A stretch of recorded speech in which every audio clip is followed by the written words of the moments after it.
Hi there, Griff Hamlin here. In today's video, we're going to talk about some simple exercises that you can do to improve your right hand picking, particularly in the area of alternate picking. Now, what I notice a lot of times, particularly with beginning students, is that they're ready to kind of move past the down pick everything into the alternate picking world, but have a hard time getting started. So the first question you might have is, why bother? And that's a really simple answer. Alternate picking is a lot faster than all down picks.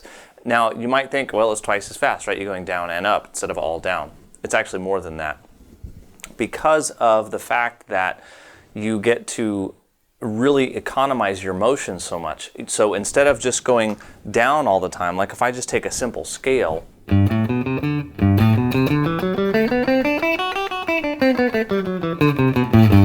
that's as fast as it's going to go with all down picks, because not only do I have to do the down picks, I have to do the up motion to get back to do the next one.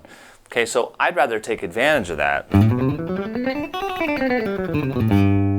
Now that's clearly more than twice as fast. So if I just do the down picks,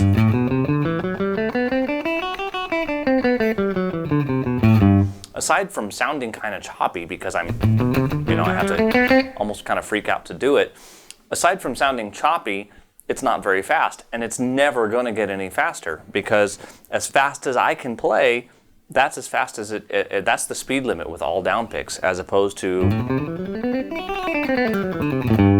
I can do very comfortably that speed with alternate picking. Okay, so hopefully that impresses upon you the importance of doing this. But how to go about doing it is the next question. Now, the first thing that we have to handle is your right hand's ability to simply pick up and down steadily. What most people, when they start out with this, it kind of goes like this. It'll be steady, and then the up picks get kind of hung up on things. So they start trying to go a little bit faster, and it starts to get like this, where it's not even. It starts to sound like Morse code. Okay, that's bad. We don't want that. It's going to happen. If you've not done this before, it's going to happen. But we need to concentrate on getting rid of that first before you can really start to move on and do things that are more interesting with the alternate picking. Best way that I have found to overcome this is, of course, through using a metronome and just playing on one note and working through this. Okay, so let's say I'm just playing a G on the first string. You could play any note you want. Actually, we'll do a third fret on the third string. Okay, so what I want to do is I want to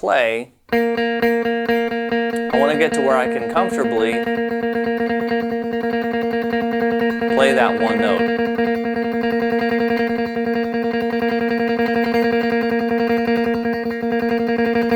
Okay, and I can do that for a while. Now, if I really want to, we can get to that, but that's kind of a different thing altogether. We just want it to be quick but comfortable.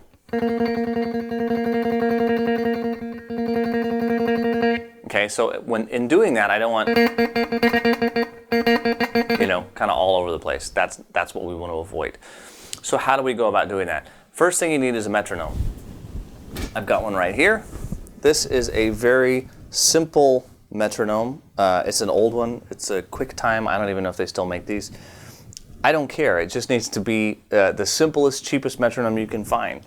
So what I'm going to do is turn it on at 60 beats a minute. Okay, so it's just making a beep. Okay, and that's all I need it to do. And from there, I'm just going to play along. And I'm going to try and do one pick on each beat.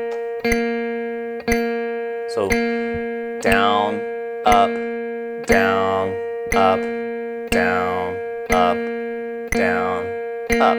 Okay? That's probably going to get pretty easy. So let's crank it up 20. So here it is at 80.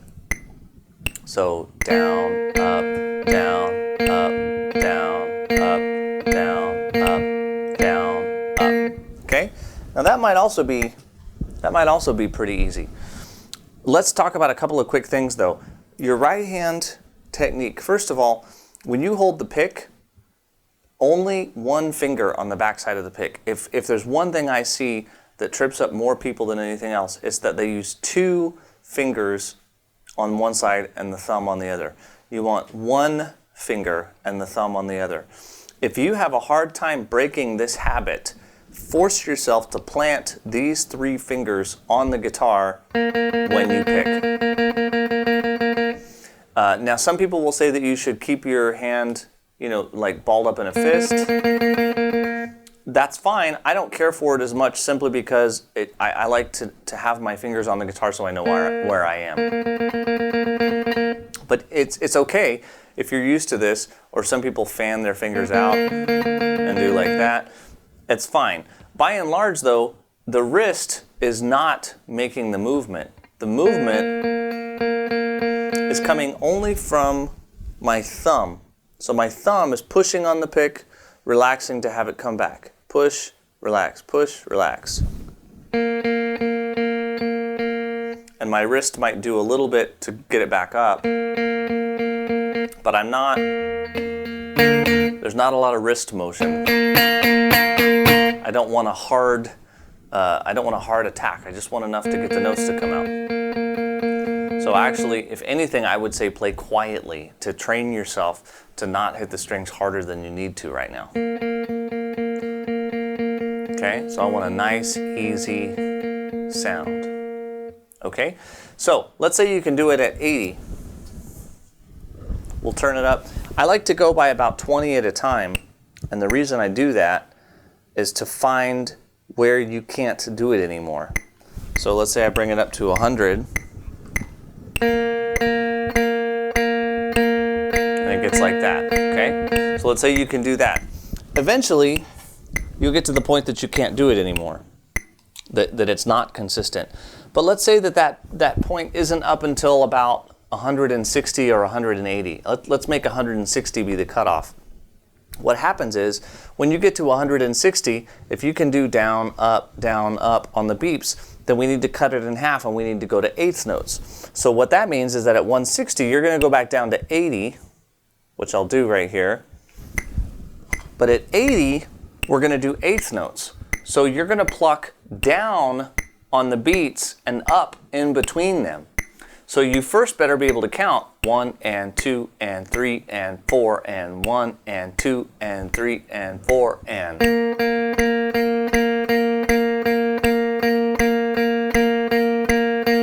Okay, so now this is the same speed as 160 playing on each beat in each direction. Okay, so now when we goose it up 20, it's a little bit faster. So now we're at 100. 1 and 2 and 3 and 4 and 1 and 2 and 3 and 4 and. Okay? Now at some point, you're going to get to a spot where you can't do it anymore. You just can't keep up anymore. And that's what you first want to find. Now let's say, for the sake of an example, that spot for you is 120. Let's say that you can do the eighth notes, the 2 picks per beat at 100. But when you go to 120, you can't do it anymore. Okay? What that means is that somewhere in the middle is the bridge we need to gap, or the gap we need to bridge. So play it a half a dozen times at 100 where you can do it, and then try and do it a half a dozen times at 120. Go back and forth across that, where you can do it and where you can't do it. Pretty soon, what's going to happen is at 120 is going to get a little bit better and a little bit better and a little bit better. And pretty soon, you'll be able to do it at 120. When that happens, go up to 140. Now, that's a little different than what a lot of people will tell you. And so I want to make it clear that you might hear people that should say you should only go up by about 5 clicks at a time. On something like this, I really don't think that's necessary. I think you can do 20 clicks and you'll be just fine. Plus, it sort of tells your fingers, hey, this is what I expect of you. You know, don't get lazy. So I find that that's very helpful. Now, whereas before, when we were doing 1 pick per beat at 160, we cut it in half and went down to 80. We're going to do the same thing with 2 picks per beat.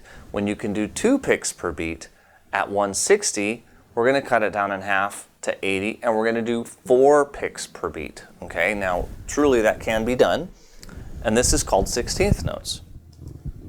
So here's 80,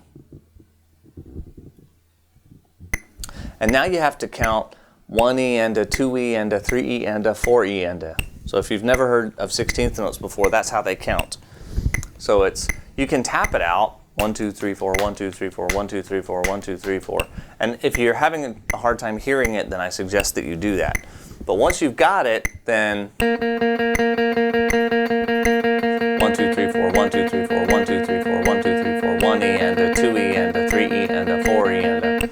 Okay, so you get used to hearing what the 16th notes sound like, and you're working on your right hand. Okay? Now, if you get to the point that you can do, say, 140 or 160 with these 16th notes, you're pretty much done. Nothing, hardly anything comes up that goes at that speed. So by the time that you are playing the 16th notes, you'll probably move through them pretty quickly, because by that point, your arms kind of figured it out, and you're going to be all right. Okay, so at that point, really, it's a matter of taking that new skill, now that your right hand has that skill, and applying it to the other things that you play. So now it's a matter of practicing, for example, your box patterns.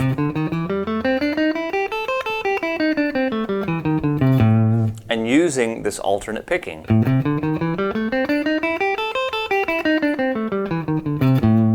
And again, playing with a metronome, doing the quarter notes to the metronome, and when you get fast enough, switch to the eighth notes and keep going that way. And when you get fast enough, switch to the 16th notes. You can play anything like this. You can just play all of the notes. So I'm just playing 1, 2, 3, 4, 2, 3, 4, 5, 3, 4, 5, 6 on the first string. That's a really common and popular exercise. That sort of gets the right and the left hand talking to each other. So once your right hand can comfortably do this, then we need them playing together. So that's a really good way to do that. You just pick a string, or you can do them all at some point, and you go 1, 2, 3, 4, 2, 3, 4, 5, 3, 4, 5, 6, and you just keep working your way up. And I do it until my pinky hits the 12th fret, and then I go backwards. 12, 11, 10, 9, 11, 10, 9, 8.